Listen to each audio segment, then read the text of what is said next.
Is Up Front with Mike Goucher.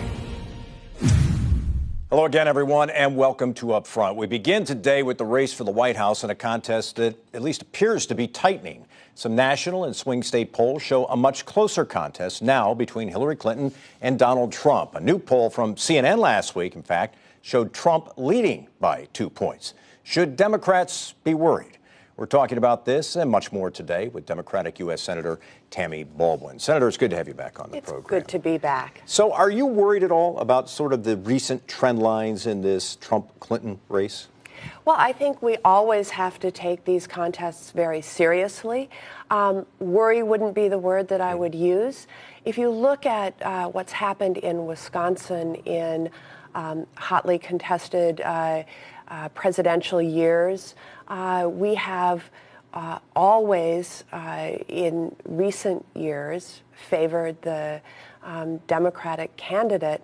And when I look at just how temperamentally unfit Donald Trump is to be commander-in-chief, to be president, I have confidence that performance won't be, there won't be an exception in this particular presidential year in the state of Wisconsin. So you feel pretty good about Hillary Clinton's chances of winning Wisconsin this time around? I do, but again, this is, these elections are not spectator sports. We have to all be participants. We have to spread the word, encourage others to vote. And I would say, especially in light of all the changes to voting laws in the state of Wisconsin, we're going to have to work very hard to do that. You and other Democrats talk about whether Donald Trump has the temperament to be president. But I want to have you respond to what Republicans say about Hillary Clinton. In fact, what a lot of Americans say. The latest Marquette Law School poll, we asked people, does the word honest describe Hillary Clinton or Donald Trump? 68% said it did not describe Hillary Clinton. So a couple questions on that. Do you, as someone who supports her, do you think she's honest? I think that Hillary Clinton is honest. I trust her. And, you know, one of the things I talk about frequently when I talk about why I so strongly support her is, you know, to look at the very beginning, before there was any scrutiny or spotlight on her. What did Hillary Clinton choose to do with her life, with her law degree? She chose to help the poor. She chose to help organize for civil rights. She helped organize parents of children with disabilities to get the same educational opportunities as other children. She focused on children and families. And I think that speaks volumes for who she is today. Do you think she's handled the email controversy well? Do you think her explanation has been adequate for people? You know, she has said from the very beginning that it was a mistake, that she would never do it again, having learned what she learned. And I think that that is the approach, that's the honest approach there. The perpetual focus on this, you know, is for a purpose. The people who are raising it over and over again are intentionally trying to create doubts, create questions.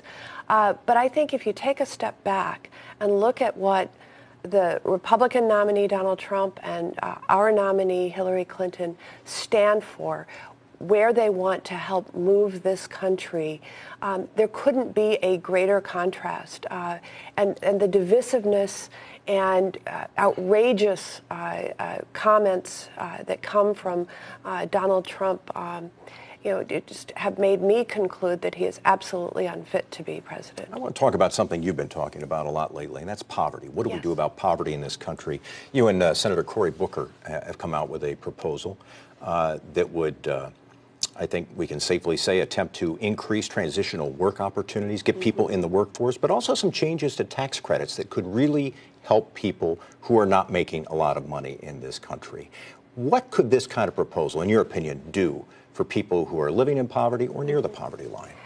You know, first I want to give credit where credit is due. This is a Wisconsin idea. This Milwaukee is idea, a born in Milwaukee idea from some incredibly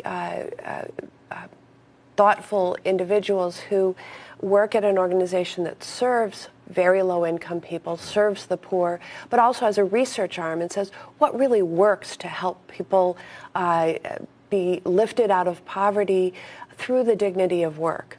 And it's a combination of sort of three major pillars, addressing stubborn unemployment and underemployment through transitional jobs programs, and then expanding two tax credits that recognize the dignity of work and make work pay, because we have too many people who actually work full-time or even greater than full-time and still fall in poverty because of low wages and the taxes that they have, the payroll taxes that they face. So this is not a government handout. You say this is about the dignity of work and encouraging work. Absolutely.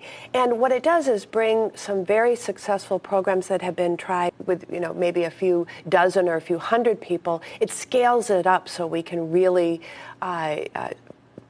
help alleviate poverty on a grander scale. In terms of the politics of it, each of the major pillars of this measure have received bipartisan support, both in the state of Wisconsin as well as across the country.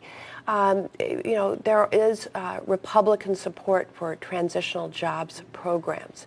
There is Republican support for the earned income tax credit and the child tax credit, which makes a huge difference with child poverty.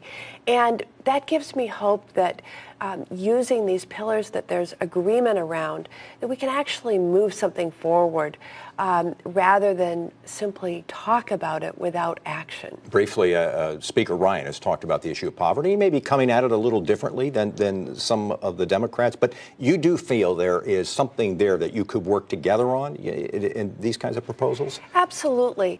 Again, moving from rhetoric to action is so important. He's actually the Speaker of the House right now, and there's a Republican majority in the House of Representatives.